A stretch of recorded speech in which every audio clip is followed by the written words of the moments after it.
As an artist, it's important to get to know your paints. Having an understanding of how different pigments behave and interact allows you to get the most out of them. Let me show you an example with my Winsor Newton palette. So with the red apple, I'm going to use a warm red. In this case, I'm using Quinacridone Red, and I might put a little bit of Indian yellow on my palette to have it mix it in a little bit. So these are warm colors. The Quinacridone Red is on the warm side of the reds.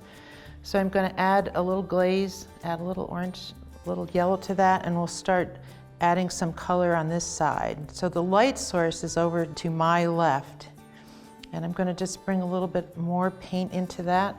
We'll charge some more Quinacridone Red into that and let it do a wet and wet kind of mingle. Over here, I'm going to, on the right, I'm going to still stay warm, but I'm going to use a color called, which is great for glazing. It's called Rose Dore, and it's a beautiful, again, it's on the warm side. So it's just going to go over this top part, which is still pretty light. I'm going to come around here. I might just bring a little bit of my Indian yellow, a beautiful transparent yellow here, and let that blend in. And then as I come down here, I'm going to leave a little light source, the little reflection there. But as I come down, my shadows deepen on this side of the apple. So I'm going with a cooler red, which is permanent alizarin.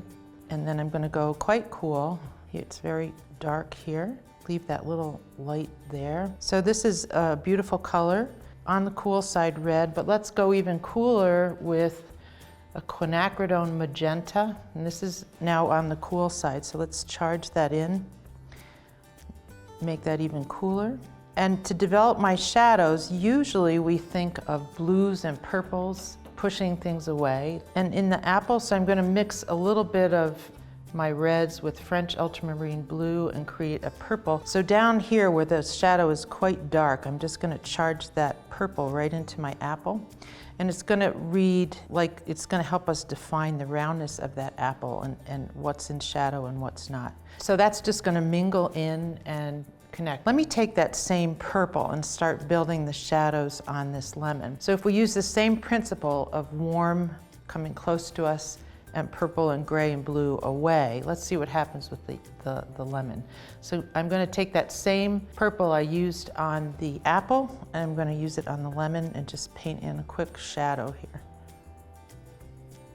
And you can see that we're getting a much different effect, from brilliant to almost looking like a rotten lemon. And I'm going to just put in a little indication of my stem. And over here, this has a little darkness, and it's darkest here. We'll just charge a little bit of that in where it's darkest. So you can see that this is nowhere near the effectiveness of our apple. Yellow is intrinsically a light value, and if we put those dark values, cool values on top of it, we get pretty much mud. So what we do with yellow is use the adjacent colors. We use oranges, different yellows and reds to build our shadows. So look what happens when I start. I'm going to start with my Indian yellow and Quinacridone orange mix, and let's start putting in these shadows a little bit. So we'll just paint that in quickly, and the shadow kind of comes down like this. I'll use my Rose Dore here a little bit.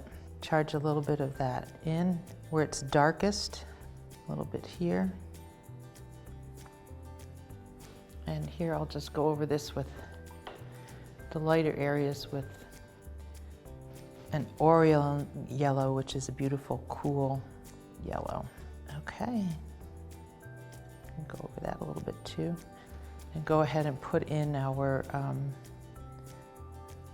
stem.